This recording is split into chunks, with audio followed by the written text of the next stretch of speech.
Ahora de nuevo con ustedes voy a tener el honor de presentar al director de la Academia Dominicana de la Lengua, a don Bruno Rosario Candelier, quien se va a dirigir con unas palabras.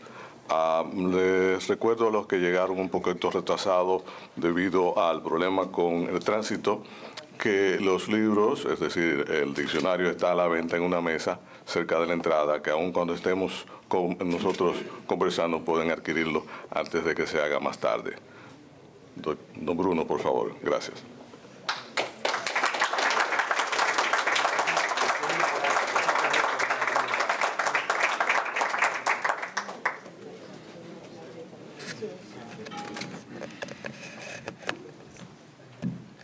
Muy buenas noches.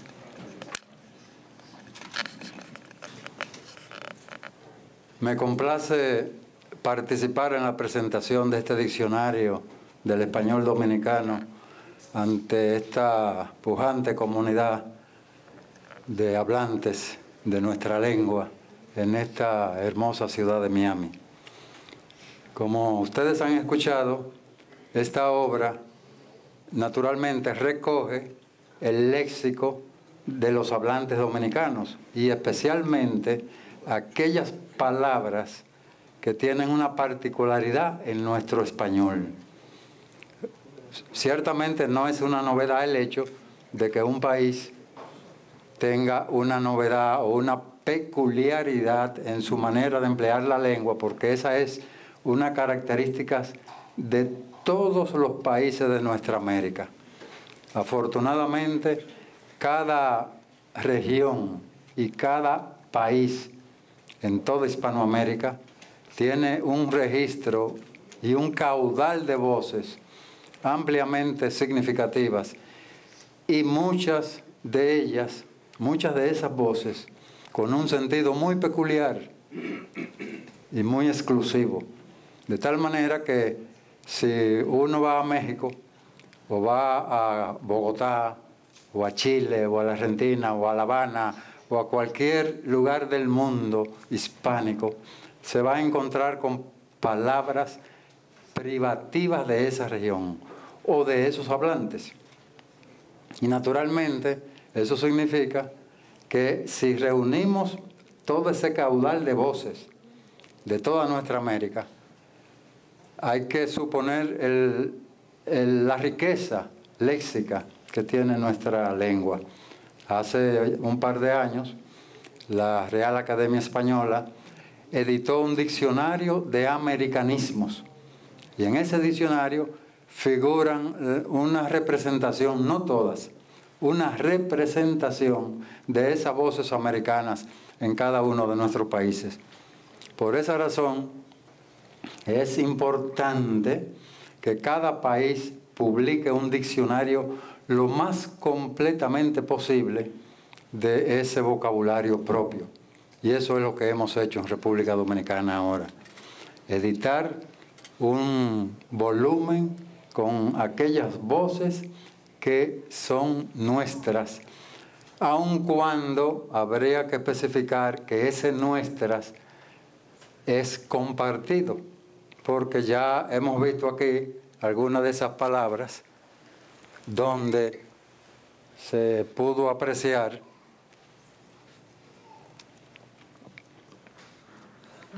que compartimos voces.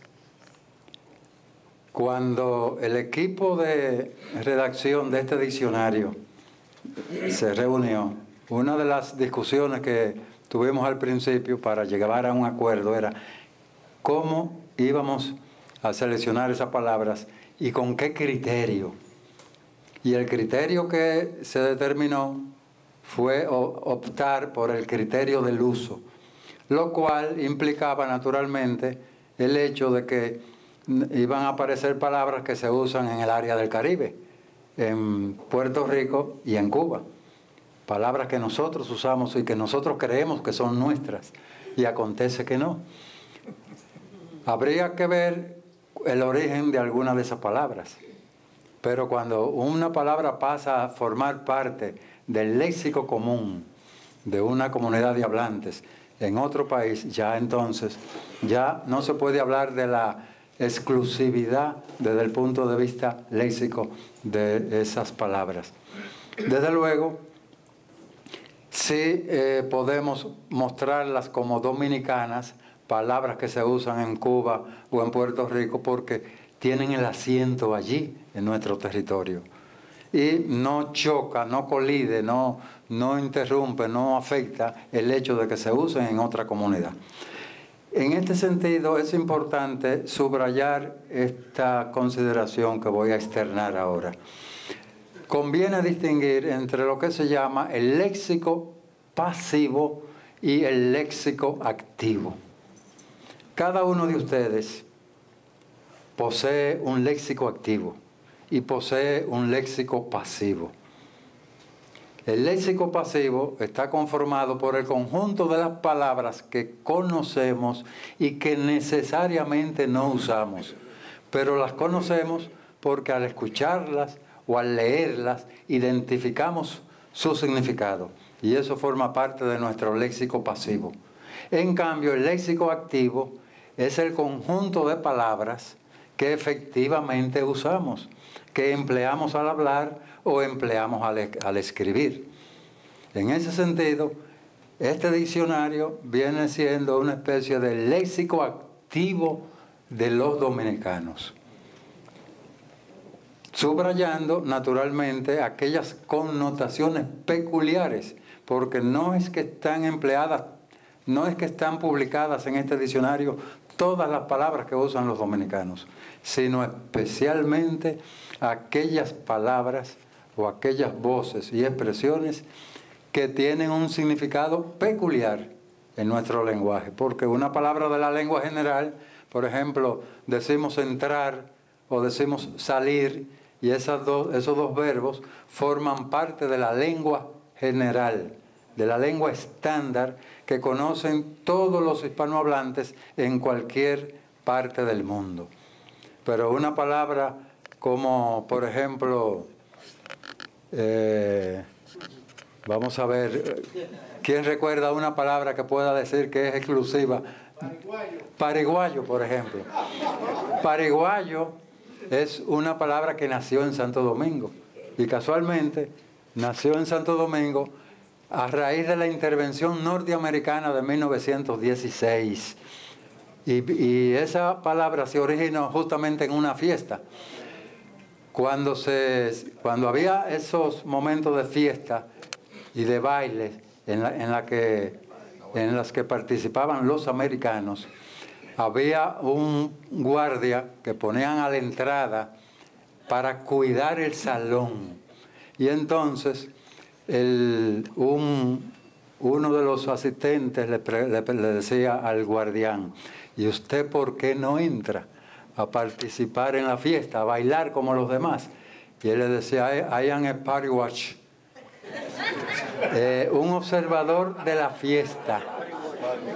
De ahí viene pariguayo, que nació en San Pedro de Macorís, esa palabra. Nació en San Pedro de Macorís, fruto de un hecho muy específico, de un guardián que está observando la fiesta para cuidar a los que están disfrutando en aquel ambiente. Entonces, esa palabra pasó por asociación a significar tonto, estúpido, pendejo, sonso. ¿A la brigandina? Sonso. A la brigandina es otra expresión, porque a la brigandina también, esa nació en el Cibao, a la brigandina.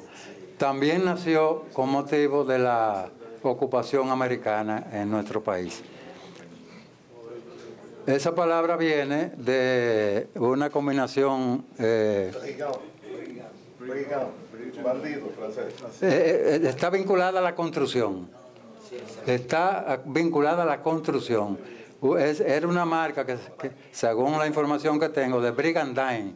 Es decir, era una construcción rápida que se armaba, y entonces, como se trataba de una construcción que se hacía con rapidez, con urgencia, porque se aplicaba en los primeros puentes que crearon los americanos en nuestro país a raíz de la construcción de los puentes y de la y de la apertura de carreteras, hubo algunas de esas construcciones que se hicieron que fueron defectuosas. Y por esa razón, esa expresión pasó a significar algo hecho a la ligera, a la brigandina. Esa es la información que yo tengo. Zafacón también está vinculada con el inglés. Y lo mismo que colín y otras, pero bien. ¿Cuál? También. ¿Cuál? Sí, zafacón se usa en Puerto Rico, en estos dos países. No sé si en Cuba se usa. No se usa. El diccionario de la Real Academia Española registra zafacón como usuario de República Dominicana y de Puerto Rico. La palabra zafacón. Chin, esa palabra es dominicana, no sé si se usa en las Antillas. Los cubanos tienen conocimiento de que se usa chin en Cuba. Yo no digo aquí en Miami, yo digo en Cuba. ¿Y ñapa, don Bruno? Ñapa se usa en varios países de América. Esa no es exclusiva nuestra, no. En varios países de América se usa la palabra ñapa. ¿Y suape? Suape no creo que se use en varios países, no es nuestra esa, suape. En fin, hay muchísimas. Hay muchísimos vocablos. Si ustedes se entusiasman, cada uno podrá mencionar decenas de palabras. Lo importante en este caso, Doctor, el origen de la palabra Fujin. ¿De qué palabra? Fujin. No sé. Se dice que Fujin viene en la primera intervención americana. La mujer dominicana usaba mucho gin. Y el americano decía Fujin. Habría que ver, porque fíjense, en cuanto a la etimología hay que tener mucho cuidado. Hay que tener mucho cuidado, por eso nosotros no incursionamos en el aspecto etimológico, por lo siguiente. A menudo se puede tener una apreciación subjetiva en cuanto al origen de la palabra y decir algo impropio. En el mismo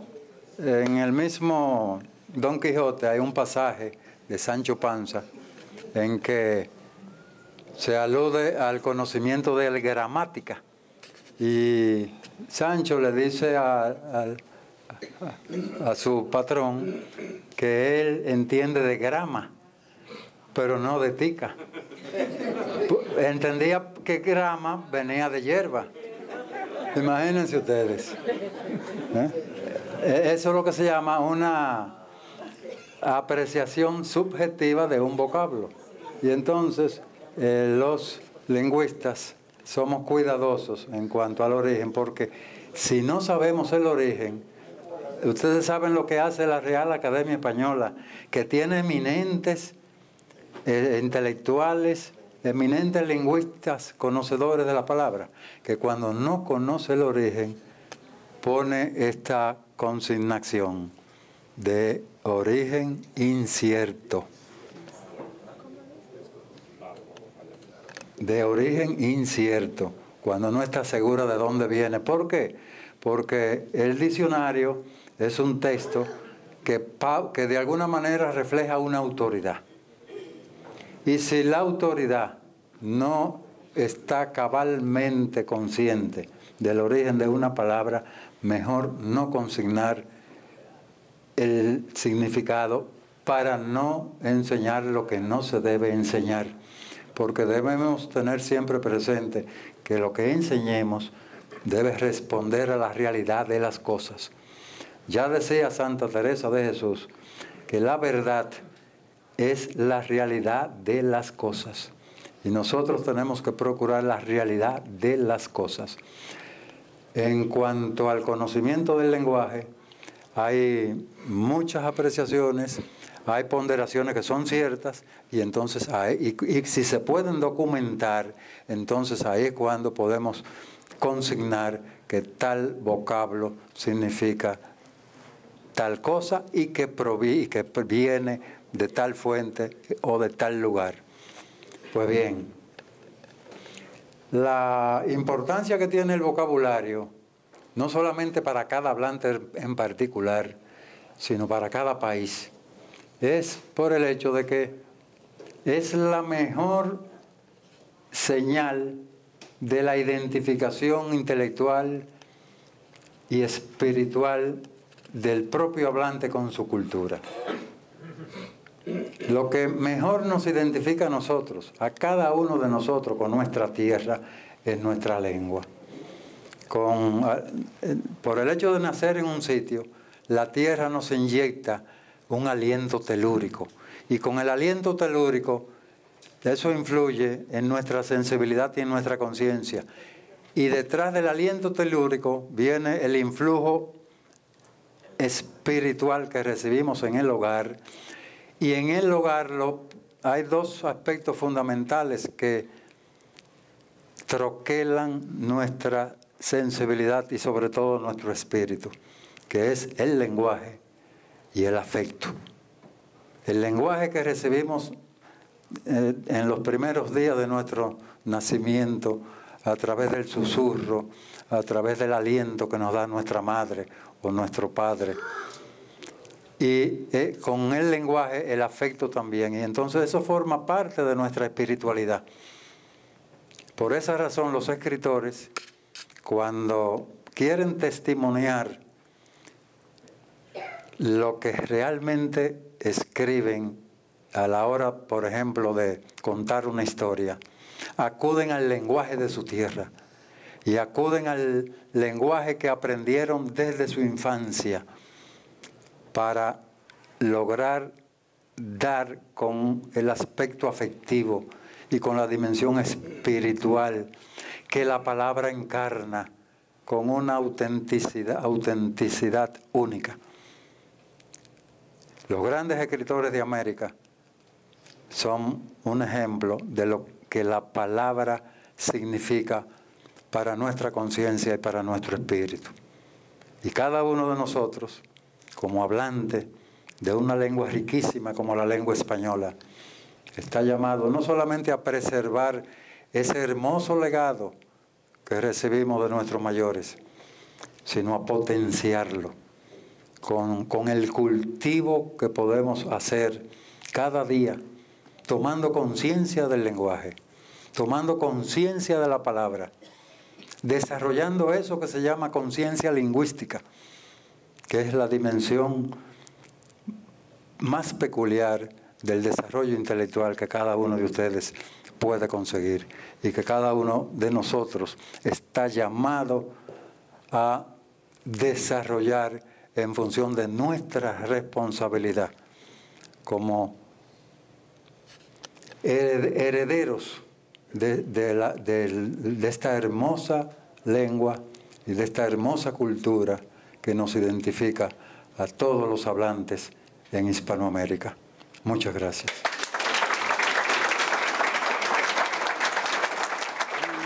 Good.